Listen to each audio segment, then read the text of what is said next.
Hey everybody, Shoebox Legends here. Thanks for joining me for another episode today.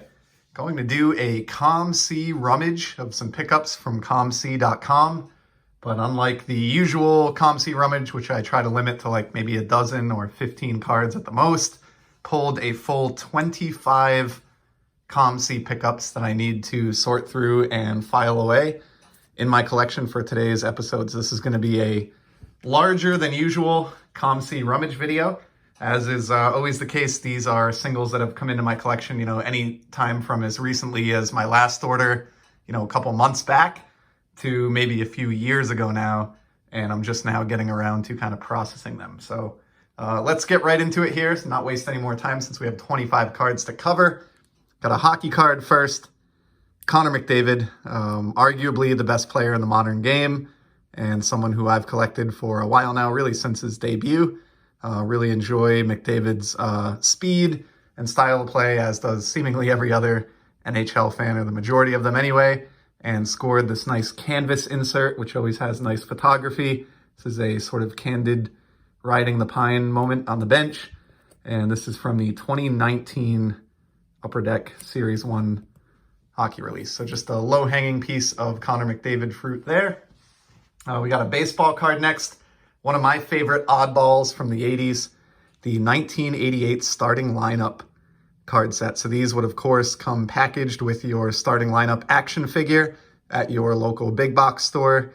And I have a lot of memories in the late 80s, early 90s of starting lineup hunting with my dad and brothers, or with my buddy and his family growing up. So, in the same way that people go trying to find a retail restock for cards these days, there was a time in the late 80s or early 90s where people would look for those types of restocks with starting lineup figures, thinking that they may be worth something someday, I guess. But in any event, the cards from the 88 release look fantastic. I love the red and white and blue color scheme, and it looks particularly good on a Cardinals card here of the Wizard, Ozzy Smith, one of my favorite guys from the 70s, 80s, and 90s to collect. So couldn't leave that behind. Never had the Ozzy Smith starting lineup figure growing up, but at least I have the card now. Here's a Bogarts card. This may not be the only one in today's video. I tend to grab Xander cards via COMC. It's a cheap way to add to the player collection. And this is a retro insert from the 2016 Donruss set, and it is the pink parallel. It's coming across almost orange on camera, it looks like, but in hand, it is very, very pink, I assure you. So nothing too exciting about that one, but it does bump the Bogarts count up by one. Nearing, I think, 300 unique Xander cards, and very well maybe over that in actuality, so that's kind of cool. Got a vintage baseball card next of a baseball lifer, Mr. Don Zimmer. Early career card here of him with the Dodgers. Neat one. The print registration is slightly off. It's not perfect on this card, but still looks pretty good, and this is a nice placeholder of a Zimmer that I didn't otherwise have. Oops, here's a look at the back. It's a relatively high number at 439 as well, so happy to get that one into the vintage baseball collection. While I am focusing on the 50s this year, a nice 60s card like that doesn't hurt either. Here's one for my budding basketball card Z-Folio, featuring my favorite type of parallel, cracked ice, as Panini would call it. This is from the Hoops set, premium stock version of the Hoop set that came out a couple years ago and featured some of these retired legends on an atomic or cracked ice design. So I was just totally sold on this Dr. J. That will go into the basketball Z-Folio. Here's one for the newly minted Soto Z-Folio. That's a mouthful, but I recently got a Z-Folio that I'm going to dedicate to cheap or lower end Juan Soto cards over the years to come. And this card will definitely find its way into that. From 2019 Topps Chrome. This is a second year Juan Soto insert. Future Stars. Love the shine on this. Love this particular insert set across baseball and soccer releases. Just really enjoy it. And I think this is a sneaky good, way too affordable second year Soto right now. I got this for like $1.25. And even, this came in a while back. I bought this probably mid-year last year, and I'm just getting to it now. But as recently as a couple of weeks ago, grabbed a couple of copies of that card on Sport Lots at less than $2 a piece. So hoping to fill up an entire page with 9 of those in the Soto Z Folio. So that's where that one will end up. Hopefully with 8 counterparts to keep it company. Here's a nice Xander. This is a purple Topps Finest refractor, numbered out of 250 in the upper right. So again, I mean, I'll pick up any Xander at the right price, especially a serial numbered copy. This is from 2017 Finest. Not my favorite set design ever, but you know, serial numbered Xander to 250 or less for cheap coin, I just really can't say no. Here's another canvas. So we started with a McDavid canvas, and now from a year prior to that, we have his teammate, Leon Draisaitl. I think I've shown a copy of this before. I think this is one where I maybe picked up 3, 4, or 5 copies just because they were like 30 cents. And I've said it before, and I'll just continue to say it. Leon Draisaitl is criminally underpriced in the hobby. Not sure why hockey card collectors aren't more into him than they are, but happy to be the beneficiary of low Draisaitl prices.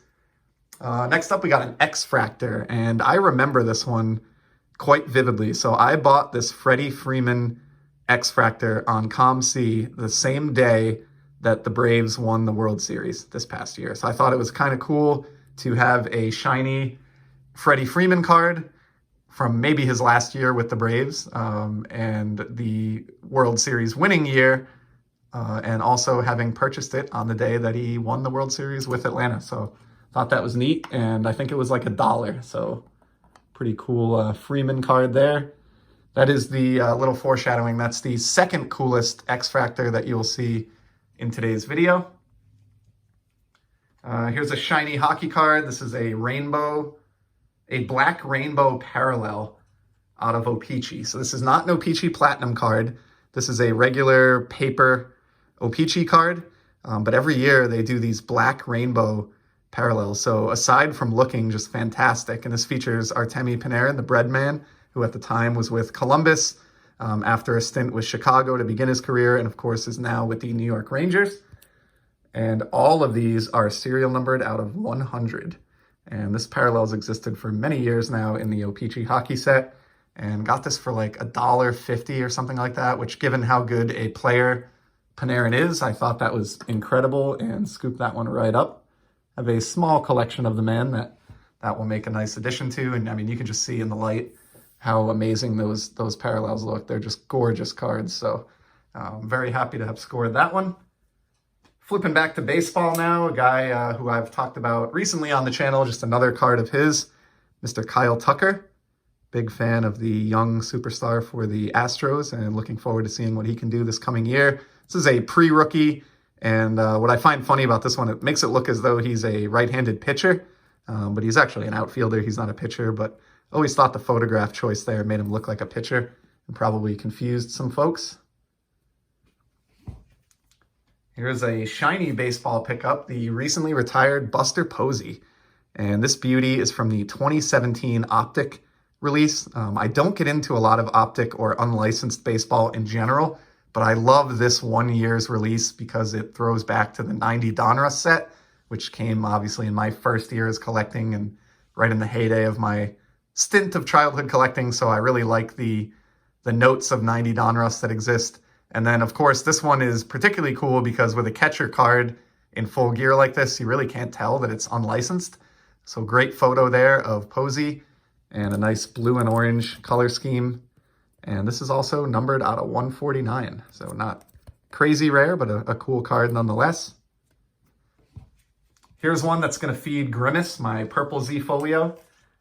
This is a 2012 Topps Chrome purple refractor of David Price. So the Rays look pretty good here in purple, but honestly, this is just for a set build pursuit. So I am working on the 2012 Topps Chrome set in purple refractor format, and that price was available cheaply. Here is a gold rainbow foil parallel, or speckled rainbow foil parallel. Talked about one of these recently. These are pretty hard to get. This is Patrice Bergeron from the 2018 set. But essentially, one had to acquire and trade in something like 100 base cards of Bergeron from the EPAC promotion to get one of these speckled parallels. So these are pretty tough. For a while, you could get some on COMC. They've really started to dry up, so I'm trying to grab anybody left that I don't already have, or even that I do have that's available at a cheap price point, and was happy to get this Bergeron. Arguably the best Bruin of all time. He's certainly in the conversation as far as his leadership skills and long tenure with the team and winning a Stanley Cup and all of that. Here's a 90 Topps buyback, Mike Lacos. So I'll keep the backstory brief on this one as we cross the 10-minute mark, but this is just destined for the all buyback version of the 1990 Topps set that I am probably very foolishly trying to build in a binder. That was a need that was available for pocket change. Here's a Sapphire card. Got this for dirt cheap, like $1. Love that atomic element. And while this is a league leaders card or active leaders card, it's not, quite as nice as a normal base card.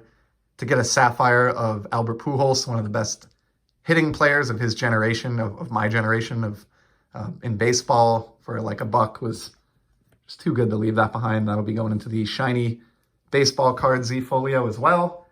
Here's a Star Wars card. Nice acetate high-tech card. I have a bunch of these, Blue Rainbow they're called, and they're all numbered out of 99. So pick this up. This is a very minor character from The Force Awakens, the first of the most recent trilogy of films. Not a card that I would have bought in and of itself, but was needed for that set pursuit that I mentioned. It was available for like 75 cents. Here's a vintage hockey card that's for a set build, so I'm slowly plodding away on the 71-72 Topps hockey release. Love that bubble letter design, and just a really classic looking set. Needed this Wayne Connolly, and this is a pretty nice example that didn't set me back more than 50 cents, 75 cents, something like that. Here's another acetate card featuring the recently retired Tuukka Rask. So this is another nice card that Panini gave us during their limited run with an NHL license from 2010 Donruss. And the insert set is actually called like goalies or goaltenders. And I believe this word here, Malivadet, probably mispronounced that, is actually Finnish for goaltender or goalie. So pretty cool. Rask obviously having hailed from Finland. Get a nice look at his mask there. And of course, I love acetate cards in general, but especially acetate hockey cards. So was absolutely going to scoop that one up when I came across it. Next up, we got a vintage baseball card going back to, I want to say like 1961 Topps maybe. But a cool highlight card here that talks about a game back in 1920 when the Brooklyn Dodgers and the Boston Braves played 26 innings of tie game baseball, 1-1 tie. Neat card that was not expensive, and I just thought it was a nice throwback to an interesting game in baseball history. Here's the write-up on the back in case you want to pause the video and briefly read about that game, but pretty cool stuff there. Getting down to the end here, just a handful to go. This one's really nice. Was happy to find this in a box. Had actually completely forgotten that I had purchased this. This is a 2019 Stadium Club card. It's the chrome insert to 2019 Stadium Club, and it is the orange refractor version. You can see the refractor element kind of behind Devers' head there.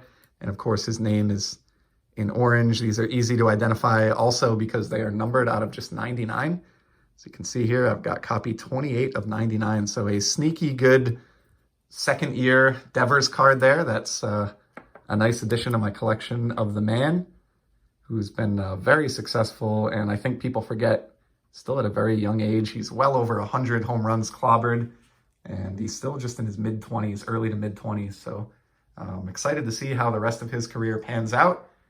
Here's a rare parallel, another rare parallel of a guy that I enjoyed quite a bit. Bartolo Colon, a.k.a. Big Sexy, from his late career stint with the Mets. Love this photo here, showing off his athletic body. Almost looks like he's flexing, even though he's throwing a pitch. And all kidding aside, this guy played for so many years and kind of inspired those of us everywhere with dad bods that maybe we could still be a professional athlete. And he just, above everything else, had like so much fun playing the game that I just found myself drawn to him over the years and picking up his cards just because he seemed like a guy that was in it because he was thoroughly enjoying himself as much as anything else. This is a relatively rare Topps Black parallel from the 2014 flagship set. These have been out every year for, maybe 20 years now. They go up by one number each year, but they're always serial numbered, and this copy is out of just 63, being from 2014. So a pretty rare Colon card there. None of his stuff is very valuable, but value doesn't need to be the only reason you pick up a card. I just thought he was a very fun athlete, so I'm always kind of on the lookout for something cool of his.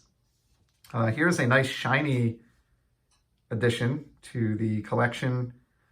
This is one of the Cognac Diamond Anniversary parallels that I needed to complete my run. Mr. Lou Gehrig, the Iron Horse with the New York Yankees. Talked about this set recently as well, and I am getting oh so close to finishing that one off.